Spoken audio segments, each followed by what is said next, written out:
Is George Pickens about to get stupid rich and take over a wide receiver core, or is he about to reveal a skeptical market? And beyond how teams treat Pickens, this doesn't look like an especially deep free agent pool. If you pair that with a largely uninspiring rookie class on offense, you get an unpredictable NFL offseason. Well, we're here to break down the top 10 NFL free agents you should care about and perhaps uncover a few sleepers. The first Draft Sharks podcast of the 2026 offseason starts right now.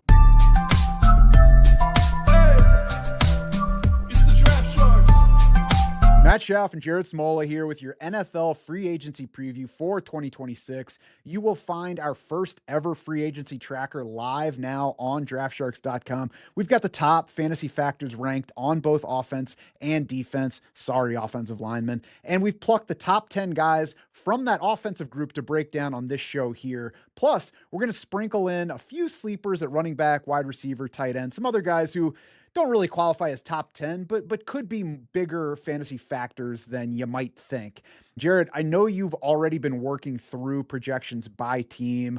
Are you already at this point dreading the impact of free agent moves, or is it mildly comforting to have what seems like a lackluster free agent class? Maybe muting that impact on those changes. It does seem like a weak class, and I'm generally skeptical of players that reach free agency. I think, generally speaking, good players don't hit the open market, right? So I think we should be skeptical of some of these guys that do reach. And we'll talk about someone like George Pickens, who I don't think is going to hit the open market. I think Dallas is going to make sure they retain him, whether it's by the franchise tag or with a long-term deal. But yeah, we will have all these free agents projected when we release those initial rankings right after the Super Bowl. So I'm working through all these guys right now. So let's work through these guys by position now. And we'll start at quarterback, where really aren't that many guys that are worth watching. We've got two, and it starts with Daniel Jones, who I think we're all assuming that he's going to return to Indy after a breakout season in his first year with the Colts. But that late season Achilles tear really complicates everything.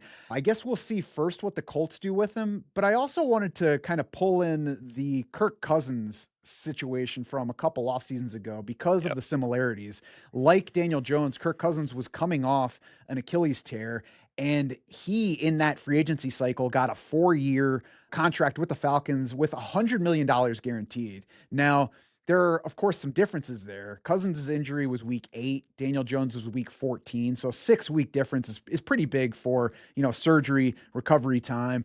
Jones is also much more reliant on his mobility than Kirk Cousins has ever been. So that could increase the importance of the Achilles situation. And the fact that Kirk Cousins' contract turned sour so quickly in Atlanta has got to serve as a warning for the rest of the league. So maybe that all just goes back to making this, how long a deal, how expensive a deal does Daniel Jones get with the Colts? Yeah, like you said, Matt, Cousins' injury happened over a month earlier. He was also just a more established, plus starter in the NFL than I think Daniel Jones is at this point, right? He was generally underwhelming in New York, finally finds himself in a nice situation in Indianapolis and capitalizes. So that was good to see. The injury, obviously super unfortunate, cost him tens, 20s, millions of dollars. I think he's going to end up re-signing with the Colts. I think it'll be a 1 or 2 year deal. I think that makes most sense for both sides. The Colts are just familiar with him. They're going to be familiar with how this rehab is going. So Jones went down on December 7th. The timeline we've heard so far is 6 to 8 months, which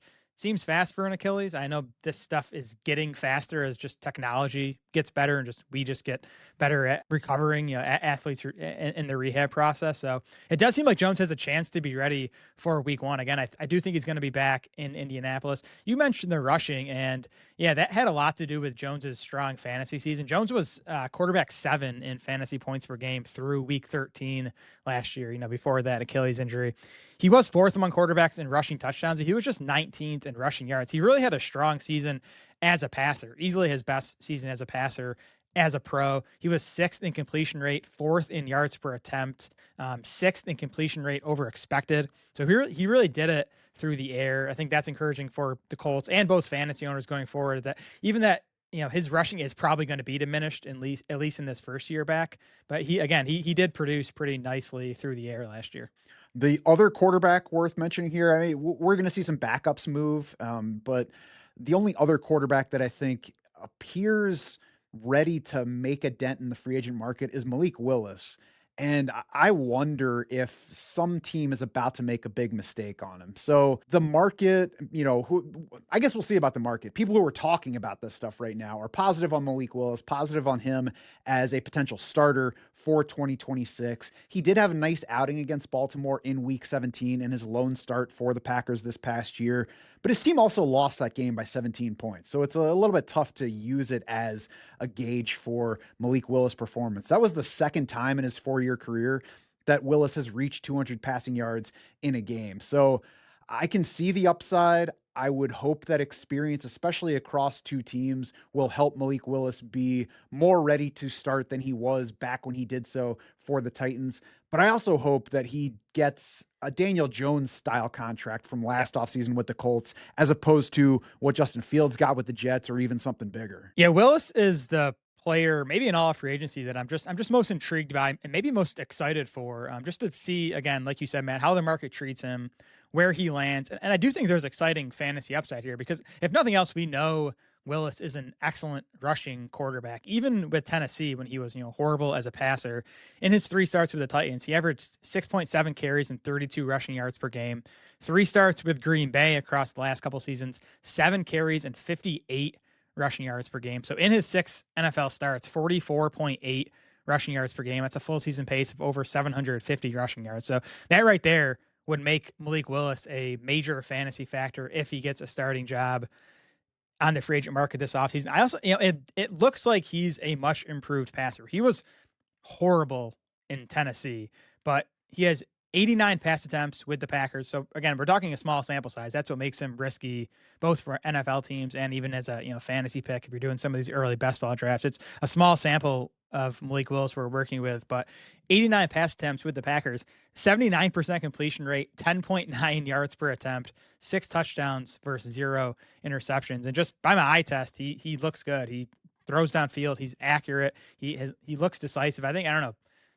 Working with LaFleur in Green Bay seems to have made something click for Malik Willis. So we'll see where he ends up. I count 6 teams that should be interested in Malik Willis, teams that need a quarterback. And as you alluded to at the top of the show, Matt, this is a weak rookie class that includes at quarterback. There is, I think, one locked in, shouldn't say locked in long-term starter, but one guy who looks likely to prospect in start this right class. away. Yeah, and that guy's going to go first overall to the Raiders, very likely. So it's a weak quarterback class for every other team. I think Malik Willis, for that reason, stands a pretty good chance to land a starting job, at least for 2026. So are you counting the Raiders among those 6 teams that you mentioned? Nope. No, the 6 teams I have listed are the Cardinals, Browns, Dolphins, Vikings, Jets, and Steelers. I think all 6 of those teams, and some more than others, would give Willis a clear path to the starting job. Somewhere like Minnesota, he'd probably be at least a slight underdog behind JJ McCarthy, but at least 6 teams where he could go this offseason and I think have a pretty good chance to start.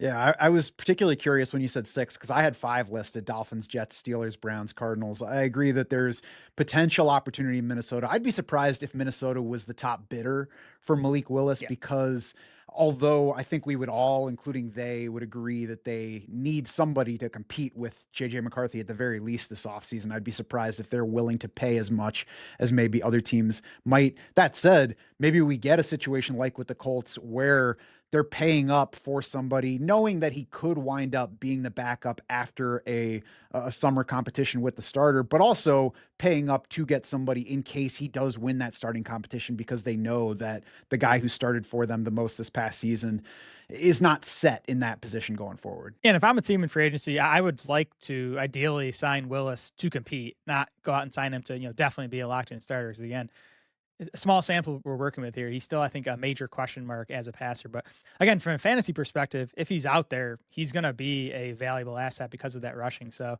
in these early best ball drafts, if he's, and I haven't looked at ADP, I know some of it's trickling in at this point already, but if he's going in low end quarterback 2 territory, I think it's someone that is worth taking a shot on in these early drafts. Yeah, you'll get the next $40 million Jets quarterback late in your draft. Over to running back. Speaking of the Jets, we're going to start with a guy that currently a Jet, I think very soon is going to be a former Jet. It's Breece Hall. His relationship with the team appeared to just die last year. So I'm assuming that Breece Hall is going somewhere else. And Jared, I was kind of looking at the teams that I think are not in contention. Cause I think, we generally look around and we're like, oh, these are the few teams most likely to sign a player like that, or a top player at that position, or want to target that position.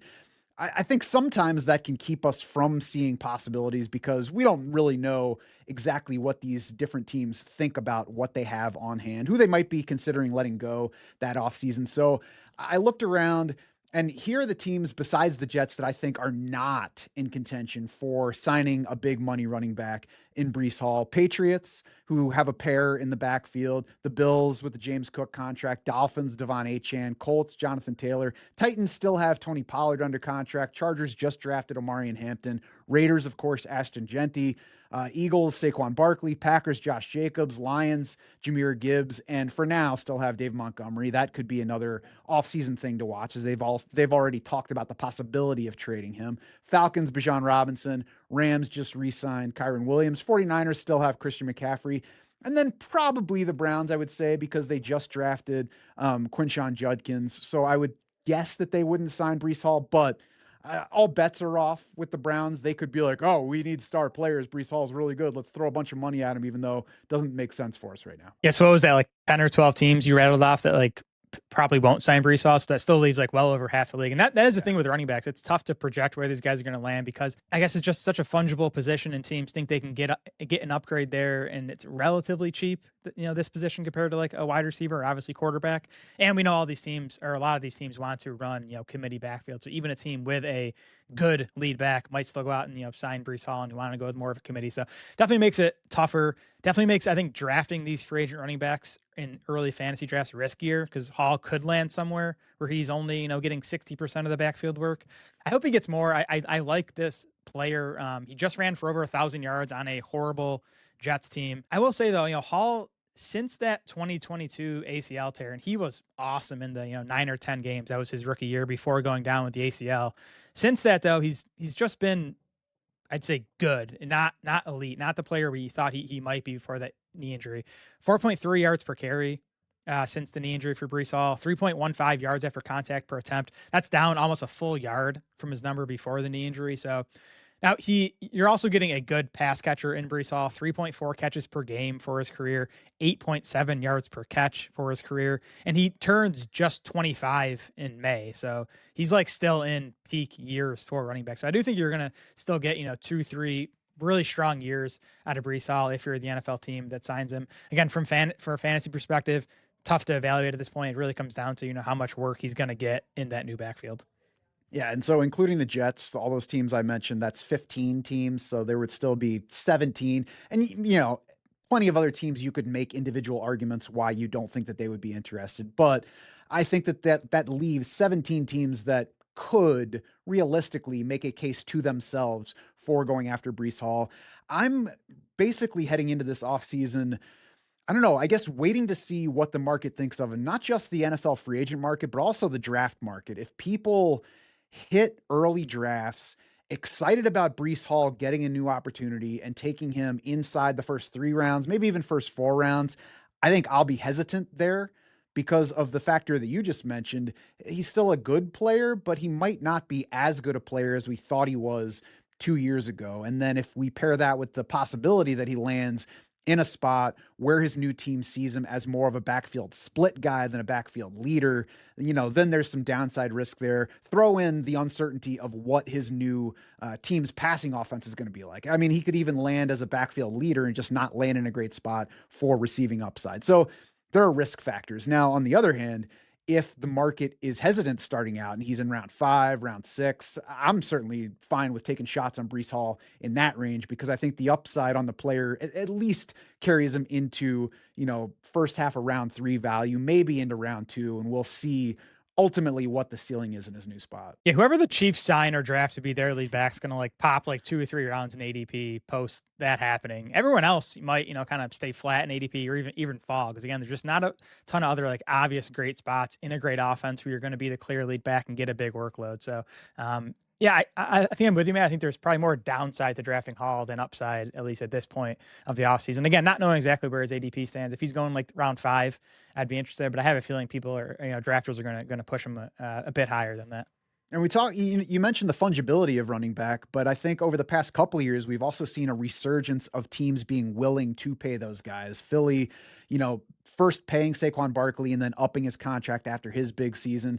The Ravens bringing in Derrick Henry, Josh Jacobs contract in Green Bay, the Rams paying up for Kyron Williams, even though they also clearly like Blake Corum, James Cook's contract. So it's an interesting landscape for running backs at this point. I'm very curious to see what that means for Breece Hall. I'm also very curious to see what that means for Kenneth Walker III. Like Breece Hall, I think, a couple weeks ago, we would have bet that he was on his way out from the team that he's currently on. But then Zach Charbonnet suffered an ACL tear. That happens ahead of Charbonnet's final year on his rookie contract. So not only does it cast some question on Charbonnet's 2026, but that being his final season under contract with Seattle opens up the possibility that the Seahawks are like, all right, well, we're going to have a limited Charbs for the final year of his rookie deal. It suddenly makes more sense for us to go ahead and pay Kenneth Walker, give him more of the backfield going forward, and just have him be our guy over the next 3 years. I'm sure Seattle's now a lot more interested in re-signing Kenneth Walker. Does Kenneth Walker want to return to Seattle? Because you got to have two sides to get a deal done, and I'm not sure because Charbonnet will be back at some point next year. There's no guarantee the Seahawks don't also re-sign Zach Charbonnet after re-signing Kenneth Walker. And, Walker has gotten nice usage these last two games and obviously kind of showed everyone why we were so high on him this summer as a player. Could be a breakout if he got the, needed necessary work. 145 total yards and 3 touchdowns in Seattle's first playoff game, 111 yards and a touchdown in the NFC Championship win. So Walker's been awesome. Even in those games, though, George Holani's been playing like 25 to 35% of the snaps, getting some of the passing down works. Even still, they're not like totally turning the backfield over to Kenneth Walker. So we'll see how this shakes out. The one thing I'm sure of is that Kenneth Walker is a really good player. Among 51 qualifying running backs this season, 3rd in PFF rushing grade, 2nd in missed tackles forced per attempt. So he's an awesome player. He does come with fairly lengthy injury history. He has 2 groin injuries on his resume, 2 oblique injuries, 3 different ankle injuries. And he did play all 17 games this year, but could you argue that splitting work with Zach Charbonnet kind of helped him do that? So I'll be curious to see how the market treats him, whether a team is willing to give him, 70% of the backfield work. I would love to see it because I think he's super talented. But again, lots of questions with Walker, both where he's going to land and what his workload's going to be.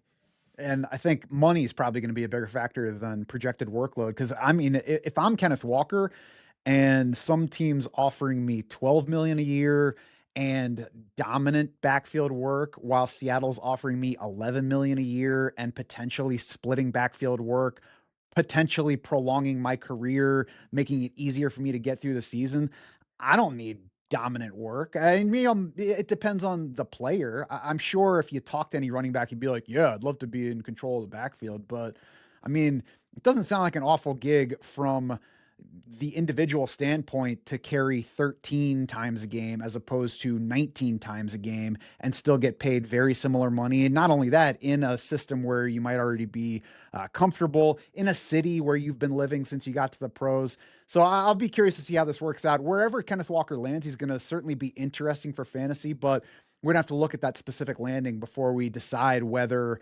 it's, full on breakout time or if we need to just temper our expectations again. Yeah, 13 carries a game and 11 million a year sounds like a great gig to me. I do think NFL athletes are hardwired differently, though, and Walker might want a chance to prove himself as a feature back. I also think these athletes are hardwired to probably just take the most money wherever that comes from, which you can't argue with that decision. So again, I think it's up in the air. I would not be shocked if Walker returns to Seattle. I'm sure they're going to offer him a decent contract, but I also wouldn't be shocked if he ends up wanting to go elsewhere and maybe get that feature role.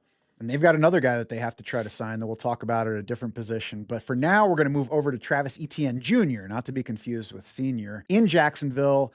I don't expect that he's going to stay in Jacksonville. Now let's get to why. We're coming off an RB10 season in total PPR points in 2025 for Etienne, first year under Liam Cohen. That's the second time in the past 3 years that he's been a top 10 fantasy running back, RB3 overall in 2023. But we have to go a little bit deeper than that to really understand what we're looking at here. Jared, back in 2022, Etienne was coming off being drafted in the first round. He looked like this explosive running back who just needed more touches. Over the past 3 years, he's gotten more touches and he's turned into more of like a okay running back. 3.9 yards per carry in the 3 years since then, 45.1% rushing success rate. And to add some context to that, league average in rushing success rate each of the past 2 years was 49.6%, so nearly 5 percentage points higher. 2023 was 47.7%. He's been well below average in rushing success rate each of those past 3 years, been more effective as a receiver.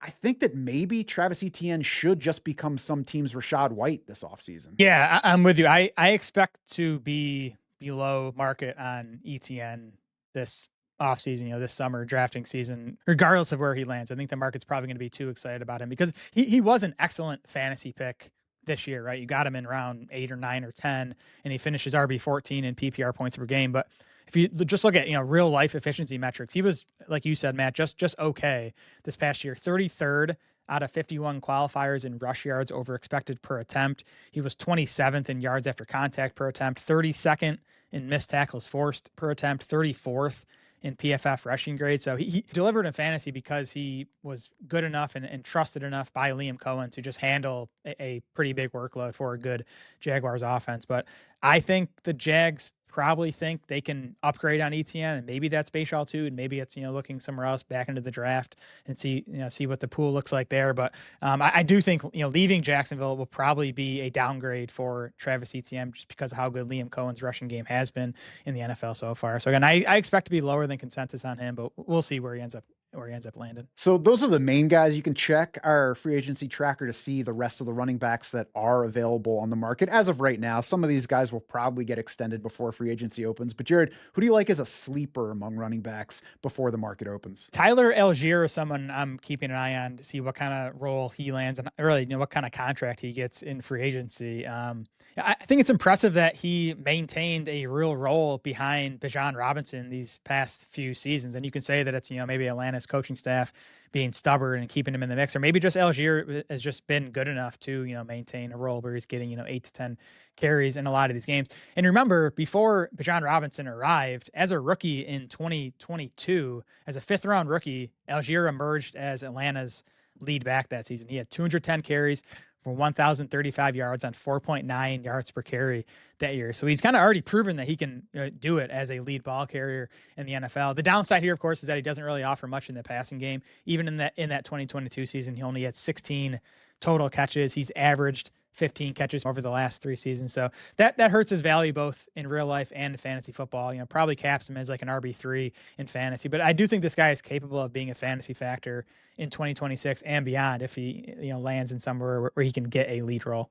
And assuming that he goes somewhere besides Atlanta, he's probably going to be a player that drafters do not get excited about. So I think there's potential value for him really basically wherever he lands, and we'll see how much he gets paid and what backfield he hits. But, like you just pointed out, he's been a solid runner. He's been somebody who has maintained a significant role, even with Bijan Robinson on his team. So there will clearly be value in the double-digit rounds of drafts, regardless of what happens. I want to see what happens with J.K. Dobbins. So he spent about half of this season keeping 2nd-round rookie RJ Harvey mostly off the field, then of course went down with the foot injury, was also productive for the Chargers the previous year. Now the Chargers had that season and then decided that they could just move on from J.K. Dobbins and do better with Najee Harris and drafting Omari and Hampton. But Dobbins has now been, decent to good for 2 straight seasons with 2 different teams. Obviously, the foot injury is not good for a guy who has a lengthy injury history, serious injuries behind him. But when he's played, he's been effective and was effective not only in rushing situations, but also passing situations this year. So I wouldn't be surprised if Denver brings him back. I mean, we saw RJ Harvey continue to disappoint even after Dobbins went down. And it would just make sense of the situation for both the team and the player to keep it going for another year. But I think if Dobbins does go somewhere else, he's going to be another guy similar to Algier that the market's not going to get excited about. Drafters are not going to see a whole lot of upside in. Could very well land in the later rounds of drafts. And especially if he makes it to the free agent market without a new deal. I mean, we're talking a couple months of best ball drafting before we have any idea where Dobbins goes. He's probably going to be in the late rounds of those drafts before there is an actual landing spot. Yeah, Dobbins, wherever he goes, he just seems to find a way to kind of emerge as the lead runner in his backfield. I was actually just working through Broncos projections this morning and had kind of forgotten how little RJ Harvey was playing before J.K. Dobbins went down. Like J.K. Dobbins was clearly Denver's lead runner and was just outproducing RJ Harvey. So yeah, I think Dobbins is definitely someone that can still be a factor this coming season. He said he wants to re-sign in Denver.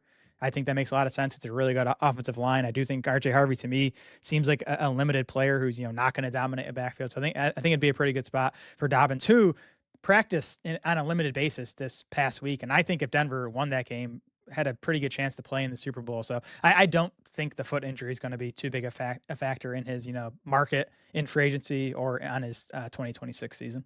Agreed. And I don't think that he's going to cost very much in free agency. So I would bet on an extension with Denver ahead of free agency, but we'll see where it goes. I'm at least interested in Dobbins, and I'm probably going to be below market on RJ Harvey, although I haven't checked to see what his initial starting draft position is yet. Yeah.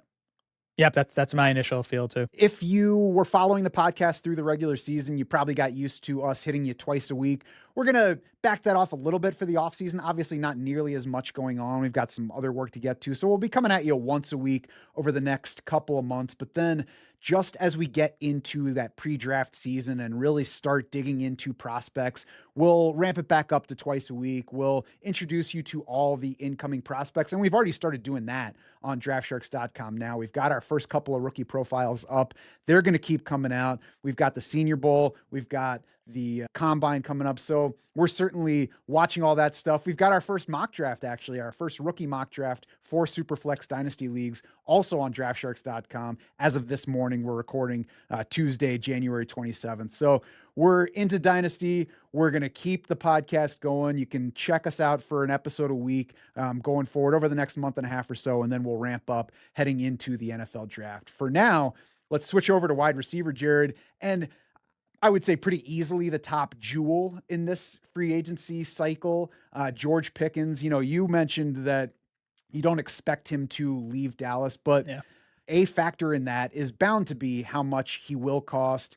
And it's also worth remembering that just a year ago, George Pickens had pissed off his drafting team enough that they traded him away for a mere third-round pick. So we just saw him put up big numbers in his lone season with Dallas. I'm sure that the Cowboys like him. I also wonder what he's like working with behind the scenes and whether that impacts what Dallas chooses to do with him, as well as what he might find on the open market. Yeah, and even in his huge 2025 season, there were multiple instances where it was pretty obvious he was, not giving full effort out there. So that's definitely part of the package with George Pickens. But coming off a massive season, I'm so happy we got Pickens freed from Pittsburgh during his prime, because he goes to Dallas, delivers 93 catches, over 1,400 yards, 9 touchdowns. He was the PPR wide receiver 6. And you look at 111 wide receivers last year with 30-plus targets. Pickens was 8th in PFF receiving grade, 4th in ESPN receiver score, 9th in yards per route run. I think he's one of the best, 10, 12 wide receivers in the NFL. Just, pure talent wise. And I don't expect Dallas to let him get away. Maybe it's a franchise tag. Maybe they just, give him that 1-year deal and say, let's see it again. Maybe give us, full effort in all these games, and we'll reward you with a long-term contract. But I don't expect Pickens to get away, at least for 2026. And I think that's fine for his fantasy value. Obviously, he has to contend with CeeDee Lamb, but this is a pass-leaning Cowboys offense. They have a good quarterback. We just saw George Pickens produce a big season alongside CeeDee Lamb for most of it. So I think he'd be, to me, a round 2 fantasy pick if he stays in Dallas. I certainly think staying in Dallas would be, fine for his fantasy value, as we just saw this past season. Like you said, I think he, even more than most wide receivers around the league, though, there's potential for, if there's any contract strife with Dallas this offseason, there's potential for that to disrupt his 2026 progression. You mentioned franchising him. We've had plenty of attitude issues with George Pickens. It's entirely possible that Dallas does franchise him, that they're not willing to let him hit the market. And he's like, I don't like that. I want to get paid. I'm happy to stay in Dallas if you pay me what I would get from another team. And we've already seen Dallas on multiple occasions not acquiesce to player demands like that. Micah Parsons last offseason got traded to Green Bay because Jerry Jones didn't want to pay him. We've had multiple off seasons of wondering whether the Cowboys were going to go ahead and pay Dak Prescott. So I'm curious to see not only where George Pickens plays, but whether the contract keeps him off the field through the summer and whether there's any signal that we need to worry about that potentially, you know, infringing on his 2026 production. Yeah, I'm probably thinking a bit too logically in terms of, how the Cowboys are going to play this out. They'll probably, find a way to mess this up somehow. I also think you could argue that Pickens getting a long-term deal could also be dangerous because you do have this guy who's, been iffy in terms of effort. If he does get paid, gets all his guaranteed money, what's that going to mean for his effort going forward? I usually try not to project. I think it's just tough to project that type of stuff. To me, again, I think this is a super talented receiver. We just saw him have a massive season on this team. So I'm going to likely be in on Pickens in 2026 fantasy drafts unless his price gets way out of hand. I'm going to bet that the price gets a little bit high for me. And I agree on the projection side. I think you can get yourself into trouble by trying to project in concern like that. We do have, floor and ceiling projections. So we do work that into how we value and rank players. And really that's the why is we figure out the numbers that we think are likely for this player. Then we try to think about the risk factors, try to think about how high the ceiling goes and, balance that out as best we can. I think that George Pickens probably ranks highly in the range where he's likely to go in downside risk for all of the things that we just talked about. We've just seen him, fail to maximize his own output, regardless of situation. We've seen him not play as hard or as well as he's capable of. So we know that possibility is out there. I'll be watching to see where he goes in early drafting, because if he is in round 2, honestly, I'm probably passing on him there. And, when I say pass, maybe not 100% fade, but I don't love George Pickens as a round 2 pick. Again, we'll see exactly how everything settles out, because I also have not really gone through the list to say these are the 4 guys that I definitely like better, or this is where I think he belongs. Maybe we'll get there and I'll be like, actually, that's fine. I'll take him there. Yeah, a bit too early to be making any declarations on, where a guy should be getting drafted and whether or not we like him. I'm just, I was just throwing out round 2 Pickens. Feels about right for me. I think he is a top 12 fantasy wide receiver. I think he'll land there in our, initial 2026 rankings. In the 12 games that Pickens and Lamb played together last year, it was 16.6 PPR points per game for Lamb, 15.9 for George Pickens. So it was, Lamb ahead, but not significantly. I do think they should be pretty close in 2026 rankings. Yeah, and I agree that round 2 seems fair, which is why I'm willing to use that as the expected bar where he'll land in early drafts. Alec Pierce, I want to see where he lands, because my initial reaction is Alec Pierce free agent. I'm not interested, but I think there's potential for the whole drafting market to say, yeah, Alec Pierce, I don't believe him. So if he's still a round 10 plus player, maybe there is plenty upside to make him an attractive best ball pick, but I don't have any idea right now where he might land, how much he's going to get paid, what we could realistically expect for his fantasy output. Yeah, Pierce is a guy I think we're going to get into free agency, and he's going to get a deal that we're all like, what? Alec Pierce just got that much money just because he's a young receiver, and young receivers coming off 1,000-yard seasons like Pierce is, they don't hit the open market that very often. So I do think you're going to find teams that are desperate and that are going to pay Pierce potentially more than he's worth. He is coming off an awesome season. Again, 1,003 receiving yards, 2.1 yards per route run. That was 16th best among 111 wide receivers. He was 18th among those, 111 in PFF receiving grade.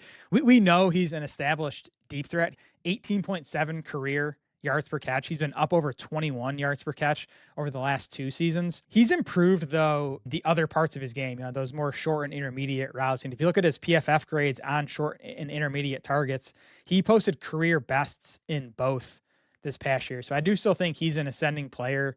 He turns just 26 in May. That's right at peak age based on the aging curve research we've done on wide receivers. So again, I think he's probably going to be overpaid, but I do think Pierce is probably going to be a nice number 2 wide receiver for whatever team lands him. And I think he, again, we'll see where he ends up and how the quarterback situation is and how much target volume is available. But I do think he has a chance to be at least a wide receiver 3 in 2026. Yeah, if we get a landing spot for Alec Pierce and the draft market's like, all right, double his receptions from last year and bring up everything else with it, and I'm excited about Alec Pierce, then I'm probably going to be behind the market on that. But on the other hand, if we get him landing somewhere where it's not clear exactly what his role is, or he lands on a team that already has an established number one, and the draft market is more tepid and he's in wide receiver 3 range, I'm certainly fine with taking Alec Pierce, around wide receiver 37 and figuring that there's upside maybe into the mid to high 20s by the end of the season. So he's going to be a player I'm watching to see where he lands. Yeah, again, great downfield receiver, great in contested situations. He is, I think, proven in the red zone. So I'd like to see him land with a quarterback that is willing and able to push the ball downfield. I think that's what Pierce needs to maximize. Although he did just do what he did with Daniel Jones, who I don't think we would consider an excellent downfield passer. So maybe he's just situation proof. Maybe Alec Pierce deserves the $22 million a year he's about to get, or whatever it's going to be. We're going to find out if Wan'Dale Robinson is situation proof. Jared, probably more interesting than he seems to most people. He increased his receptions per game every year so far in his 4-year career. He's coming off 2 straight 90-plus reception seasons. Success rate was down significantly the past 2 years versus the first two, but I think maybe the most interesting thing about Wan'Dale Robinson right now is that his average depth of target and his yards per catch were way up in 2025 versus previous seasons. So we've looked at this player to this point and thought, just a short range guy. He's going to he might catch 90 balls, but 85 of them are 2 yards down the field. So he's not really going to deliver much fantasy value with that. Last year's Giants changed that some. Now, I want to see if that's a 1-year blip or if it's a signal that he is capable of doing more than what we saw over the first 3 years and was maybe just limited by his offense, his quarterback play. I'm very curious to see how much money Wan'Dale Robinson gets. I'm more open now than I probably would have been like 2 months ago to Wan'Dale Robinson being a meaningful fantasy factor going forward. This guy's 140 targets in back-to-back seasons, 280 targets over the last 2 seasons. That's 5th most among all wide receivers. He has the 6th most catches among all wide receivers. And yeah, he's played on bad Giants teams with minimal target competition, but still, like, to command that type of volume and catch that many passes, that should say something, I think. Like you said, Matt, the career high 8.5 yard average target depth last year, also a career high 11 yards per catch. Those are still on the low end for wide receivers, but it's up significantly from his career yards per catch before this past season. And you look at Robinson's final college season, 12.9 yards per catch on a 10.4 yard average target depth. Again, not Alec Pierce type numbers, but that's more like, average wide receiver type of stuff. So I do think he can do a bit more than, just be the, behind the line of scrimmage, screen pass type of wide receiver. So yeah, super curious to see how the market treats him and, how his new team envisions using him. Mike Evans barely made it onto this list. I think he's higher in our rankings in our free agency tracker than he should be, because he's very good still when on the field, but I think he's kind of like the wide receiver version of Travis Kelce in this free agent cycle, where does he stay with the team that he's been on forever? Is he ready to retire? Yep. Or is he just going to kind of go somewhere else and disappear in the background? I don't know. I don't think as much as is the case with Kelce that it's really bucks or bust for Mike Evans, but I think that it's probably going to be a lot less interesting if Mike Evans does land with some other team in this free agent cycle. I'll be surprised if he ends up elsewhere. I think it's likely, like, I don't know, if I'm putting odds on it, I'd say, like, 45% back in Tampa, 45% he retires, 10% he ends up somewhere else. That's kind of how I'd peg it. Evans, he's going to turn 33 in August, and he's coming off career lows last year in both PFF receiving grade and yards per route run. So I think he's very likely, on the decline at this point. That's definitely not a hot take, not a hot take to say, but even still, last year in his 7 full games, 26% target share. Now, some of those are played without Chris Godwin. You had Emeka Egbuka kind of struggling for some of those games and playing through injury as well, likely. But Evans still commanded targets when he was on the field. I do still think, he can be a fantasy factor. The days of him being a top 15 fantasy receiver are gone, but I could, still see him being useful as a, wide receiver 3 type. If for no other reason, then he's, still going to be a pretty big factor inside the red zone for the Bucs, or if it's, with a different team. Yeah, I wouldn't be surprised to see him settle on a 1-year deal with the Bucks ahead of free agency, but we'll see where that goes. What about sleepers at wide receiver, Jared? Who you got? Rashid Shaheed for me, who's a guy I've just liked for the past couple seasons now. He was a guy I drafted a ton of, especially in best ball this past offseason. And it was honestly going pretty well with the Saints. Through week 9 with New Orleans, Shaheed had 4.9 catches per game, 55 yards per game, kind of just barely trailed Chris Olave in both of those metrics. It was, much more like a 1A, 1B situation than a clear 1, clear 2. Shaheed gets traded to Seattle midseason. This is just another reminder: fade wide receivers in fantasy that change teams in the middle of the season. It's just way too hard for these receivers to learn a new offense, get on the same page with their quarterback. Shaheed was pretty much a non-factor on offense for the Seahawks, just 21 receiving yards per game. Obviously has made some big special teams plays for them, but still, I think a underrated wide receiver in real life and someone who can be a fantasy factor depending on where he lands. I'd like to see him leave Seattle.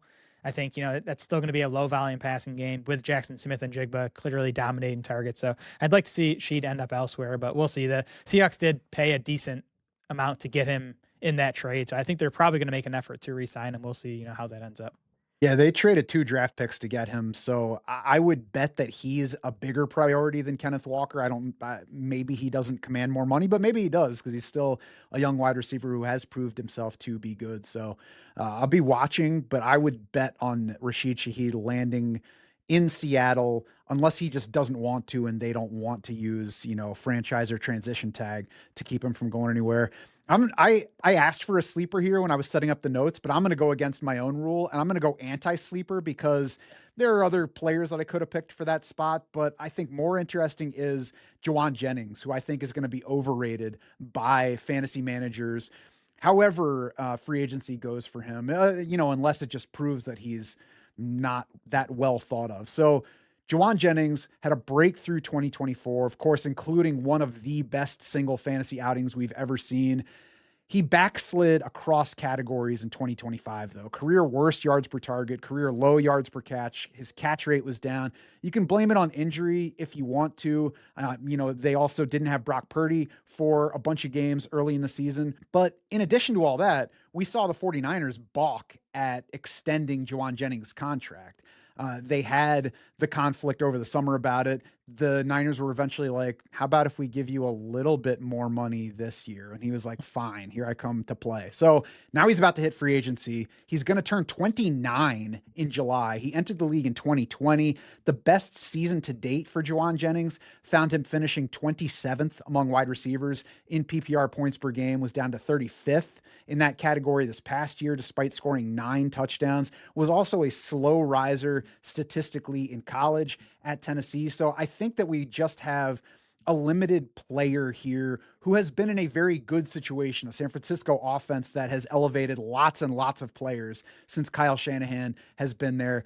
I don't think that Jauan Jennings is heading for anything else big in his career. No, me either. I think part of the argument for Jennings last year was that he was playing in this super efficient Kyle Shanahan offense with Brock Purdy, with Brandon Ayuk, who we kind of assumed at least wouldn't play the first half of the season. We didn't know he wouldn't play at all. And Ricky Pearsall, who was, still kind of a question mark heading into last offseason. So I think leaving San Francisco would definitely be bad news for Jauan Jennings. I also think it's possible he ends up returning because we know Ayuk's done in San Francisco. Ricky Pearsall is kind of still a question mark. So they at least need one wide receiver, whether that's re-signing Jauan Jennings or looking elsewhere. We'll see. I do think going back to San Francisco would be best case scenario for Jennings fantasy value. Over to tight end, where Kyle Pitts is the top name. I mentioned Travis Kelce, but I think it's really Chiefs or retirement for him. I doubt that he goes somewhere else. So it's really Kyle Pitts leading the way here. And I guess, Jared, what do you think on Kyle Pitts heading into his first shot at free agency? It's such a tricky one, obviously, and we'll kind of see how the market treats him too, because he's someone I would not be afraid to be out on if he's like tight end 5 in ADP this summer. But if he's still at a reasonable price, he's someone I would be willing to take a shot on. Obviously, Pitts coming off a big season, just when everyone was done with him. He catches 88 balls, 928 yards, finishes as the tight end 5 in PPR points per game. Now, 22% of his PPR points came in that huge Week 15 game against the Bucs. If you remove that game, which I get is kind of stupid because he had a massive game, you got to give him credit for. But if you do remove that game, he drops to tight end 15 in PPR points per game. And we also have these Drake London splits, which I think are important to look at when, kind of evaluating Pitts' 2025 season. In 5 games without Drake London, Kyle Pitts averaged 19 fantasy points per game, just 9.6 points per game in 12 games with Drake London. So kind of a lot went right for Pitts to have the season he did. Now, that said, he was still top 10 among tight ends last year in both yards per route run and PFF receiving grade. This is a guy who was the 4th overall pick of his draft. He went for 1,000 yards as a rookie. I do think that the injury he suffered in 2022 has been a factor, potentially even up until this year. We know it was an MCL injury. He ended up having surgery. So a lot of the, medical experts we read think it was probably also a PCL or some additional ligament. It was a serious knee injury that Pitts admitted was impacting him, beyond that 2022 season. So maybe he just was finally healthy in 2025, and that's the Kyle Pitts we're going to get going forward. He's still just 25 years old, which is kind of crazy. He entered the NFL super young, so he's basically at peak age for tight ends right now. I expect him to garner a lot of interest as a free agent. I expect him to get a big deal, and that probably gives him a good chance to, be a big part of whatever NFL offense he lands at next. Yeah, just to get into the numbers from this past season a little bit more, career high receptions per game, 5.2 versus 4.0 from that rookie season that made us all think big things were coming. Career best catch rate, 74.6%. Career high success rate receiving wise, also his best performance in any season versus league average in that category. Career low yards per catch on career low ADOT, and that ties into a change in usage over the past 2 years. Over the first 3 seasons of Pitt's career, he only spent 22%, 26%, and 15% of his pass snaps as an inline player. That's that traditional tight end spot right on the end of the line. Those, of course, were the 3 seasons with Arthur Smith as the Falcons head coach. The past 2 years under the new coaching staff with Zach Robinson at OC have seen Kyle Pitts go 38% in line and then 45% in line this past year, where he did have that resurgence, much higher catch rate, more efficient season. So we saw him perform more like a tight end, still spending plenty of time in the slot and more time out wide than basically any other tight end in the league, but a bit more true tight end work.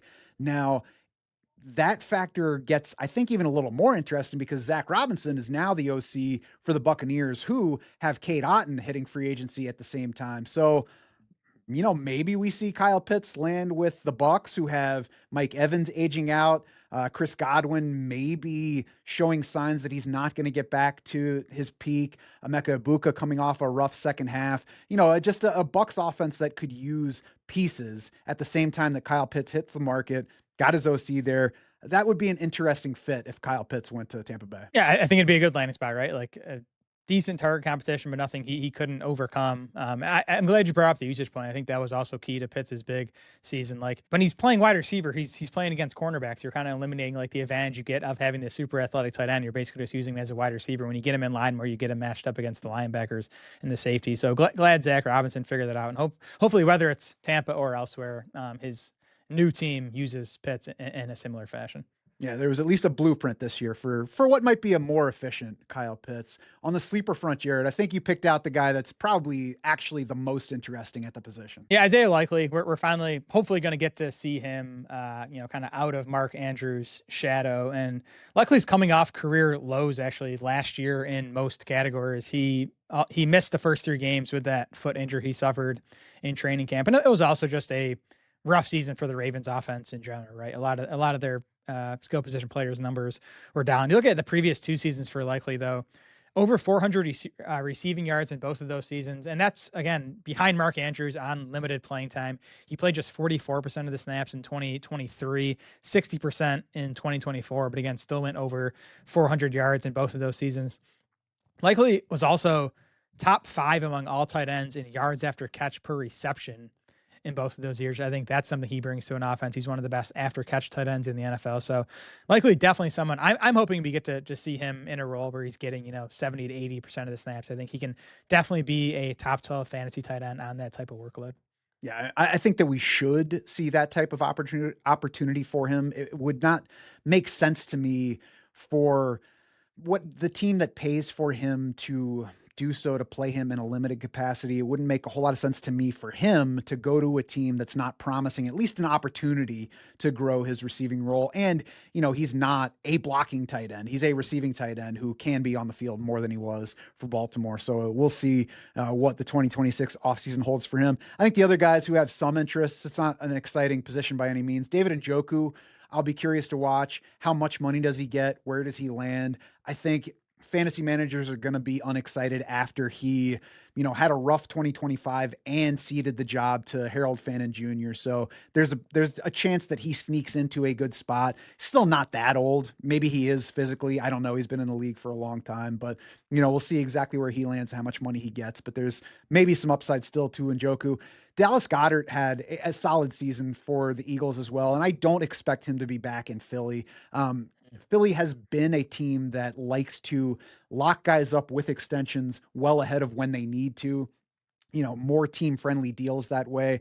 And the end of his contract has been hanging out there for long enough that I think if Philly and Goddard were going to work out an extension, that would have happened already. Maybe, they get to the precipice of free agency. He realizes there's not huge money out there waiting for him. They both decide that it's just better to, get back together on a smallish 1-year deal. Maybe that could happen, but I would expect that we see Goddard go somewhere else. Yeah, that makes sense. I'll throw out Chico Okonkwo too, who I kind of think's like a poor man's Isaiah Likely, smaller tight end, not a great blocker, but really good after the catch. He's obviously been on some bad Titans offenses. So curious to see just how the market treats Okonkwo, whether he, lands another lead job elsewhere. Yeah. Poor man's Isaiah Likely sounds like somebody I don't want in fantasy. He's cheap. Keep up with the free agency tracker at draftsharks.com. And of course, we're going to deliver Shark Bites in our fantasy news section as free agency approaches, as it unofficially starts, and then as it officially kicks off. We'll post our instant analysis on all the signings, as well as updated projections for your early best ball drafting and your dynasty roster decisions, because no matter what time of year it is or how you like to play, Draft Sharks is here to be your unfair advantage. Hey!